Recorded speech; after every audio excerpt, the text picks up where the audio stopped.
Happy birthday Riya. স্কুলের সামনে বৃষ্টি পড়ছে। আরিয়ান রিয়ার পাশে দাঁড়িয়ে ছাতা ধরে বলল, তুই ভিজবি না রিয়া, আমি আছি। রিয়া বলল, তুই না থাকলেই বাকি আছে বল। সময় পেরিয়ে যায়। কলেজে রিয়া এখন অন্য কারো সাথে হাসছে, ছবি তুলছে। দূর থেকে আরিয়ান দেখে, কিছু বলে না। সবাই বদলায় না, কেউ কেউ শুধু নীরব হয়ে যায়। রিয়ার জন্মদিনে রিয়ার ফোনে অনেক মেসেজ আসে, কিন্তু আরিয়ানের মেসেজটা লেখা হয়, কিন্তু পাঠানো হয় না। সে শুধু তাকিয়ে থাকে স্ক্রিনে। Happy birthday Riya. যাকে সবচেয়ে বেশি ভালোবাসো তার জন্যই সবচেয়ে বেশি চুপ থাকতে হয়। একদিন রিয়া রাস্তায় দেখে অ্যাম্বুলেন্স যাচ্ছে, ভিতরে আরিয়ান। সে ছুটে যায়, কিন্তু দেরি হয়ে গেছে।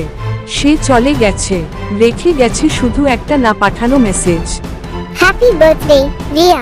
রিয়া একা বসে পুরনো ছবি দেখছে, ফোন কাঁপছে, কিন্তু স্ক্রিনে লেখা নো নিউ মেসেজেস। ভালোবাসা শেষ হয় না, শুধু মেসেজটা পাঠানো হয় না। গল্পটা যদি ভালো লাগে তাহলে লাইক, কমেন্ট, শেয়ার এবং সাবস্ক্রাইব করবেন প্লিজ।